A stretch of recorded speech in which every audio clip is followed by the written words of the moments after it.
Bureau of Immigration officer na minumura, sinisigawan at napatabastos ang pagtrato niya sa isang foreign national na we believe is a Chinese national. And then we will comment in the larger context of the narrative of xenophobia to promote false nationalism versus correct nationalism and anti-war and pro-peace movement na dapat mabuo at maging critical tayo against sa walang katuturan at walang kabuluhang digma ang hindi dapat maganap between China and the Philippines. Go ahead po sa ating tunghayan natin itong brief video and then magre-react si Professor Ana sa larger context of this kind of situation. What's your purpose to doing that? Because we are immigration and this is the Philippines. This is not China. Now you have to go with us and follow our rules. Sinisigawan, binabastos, minumura niya ang mukhang nagkaroon ng miscommunication o hindi pagkakaunawaan, whatever the reason may be, in whatever situation a public officer, Chinese man, Hapones man o Pilipino o anong national ang kaharap mo, yung pagiging marespeto, magalang at mahinahon isang public officer, even ang mga police at mga military.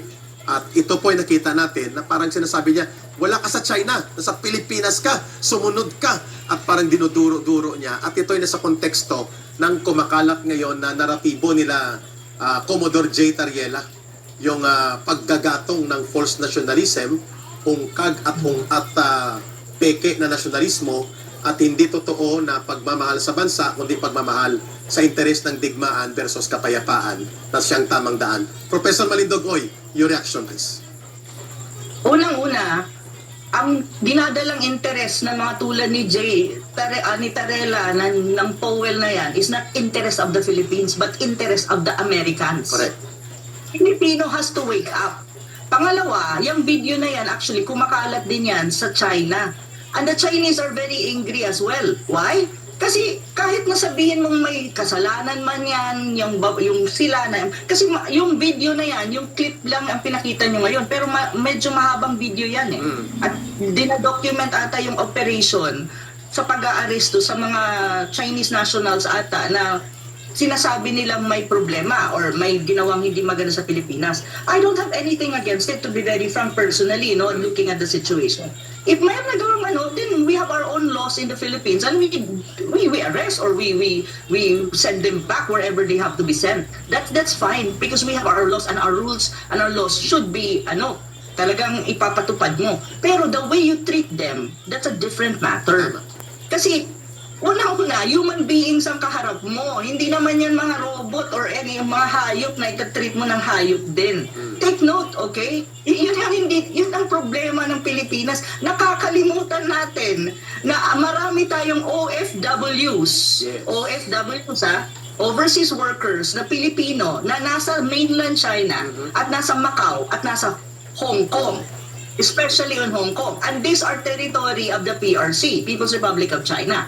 Also, you have to understand na kung may mga Chinese nationals na nagkakaroon ng violation sa loob ng Pilipinas, we have that also. Hindi naman perfect ata yung mga tao or ang mga Chinese, they may commit mistakes in our own land.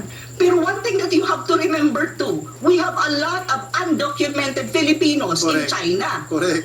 And in all of the territory of China. And these are very sensitive issue. The way you treat Chinese national na konti lang sa Pilipinas, paano na lang kung that would be replicated or that would be mirrored with the cases of we have Filipinos who are undocumented in different parts of China. Yes. Do you really think that's good? Do you really think you want Filipinos to be treated that way in China too? Because you treated Chinese national in our own land? Come on, give me a break. It's different to implement the law and to follow the law and push the law for them to be accountable kung may nagawa silang kasalanan. But at the end of the day, the way you treat them, at the end of the day, that matters a lot. Kasi yung video na yan, kumakalat yan sa buong China right now. And the Chinese are reacting. And we have to face reality that even in Hong Kong, we have a biggest contingent of OFWs working in Hong Kong. Do you really want Filipinos to be treated that way that you treated that Chinese national? Yun ang tanong eh. Bakit hindi nag-iisip tayo? If you really, ang tanong ko lang, mahal ba ng gobyernong to ang Pilipino? Kung mahal niyo ang Pilipino, sa lahat ng gagawin niyo, isipin niyo kung yan din ay gagawin sa ating mga kapwa Pilipino sa ibang bansa o sa bansa kung saan, kung yung national na yan ay nakatira or na part ng ng bansang yon. Yun yung mga bagay na parang hindi ko maintindihan. Nung makita ko yung video, yung buong footage niyan lumabas Tapos may translation into Chinese. Oh, so nakita ko, sabi ko, oh my God, this is really crazy. I said, OMG, what if our Filipino people here in different parts of China, nasa Beijing, lalo na ang Hong Kong and Macau, and even mainland. Kasi alam ko may undocumented Filipinos. Marami. So, Sige. hindi tayo makisawsaw doon kasi hindi naman tayo superpower para makisawsaw. Ang foreign policy natin is very defective. What we have to do is to turn it into a balanced foreign policy, not beholden to the United States. Because at the end of the day, ang Pilipinas ang magiging kawawa at magiging collateral sa lahat ng mangyayari in the near future. If in any case, a war breaks out between these two countries, over Taiwan or over the South Over China the Sea, South but China it's more over Taiwan. Tama. So yun yung sinasabi ko, napaka-simple common sense, hindi mo lang maisip, especially yung OFW natin. Hindi ba nila alam, ang pinakamalaking contingent ng OFW sa buong mundo is Hong Kong? Yes. And Hong Kong is a territory of the PRC? Agree. My God! Agree. Ma'am, may pumasok dito na tanong. Professor Ana Malindogoy, we would like to ask you straightforward about this. Okay. Pinapakalat ang false nationalism. Pag sinabi nating false nationalism, nagkukunwaring makabansa, makabayan, pero sa likod nito ay may foreign interest. Like for example, i-call out natin ito si Commodore J. Tariela. Equivalent niyan is general. Sa Coast Guard ito So ito yung maingay. Akala niya siya ay ambassador o kaya Department of Foreign Affairs Secretary na siya ang magsasalita sa foreign policy. Akala niya lang yon.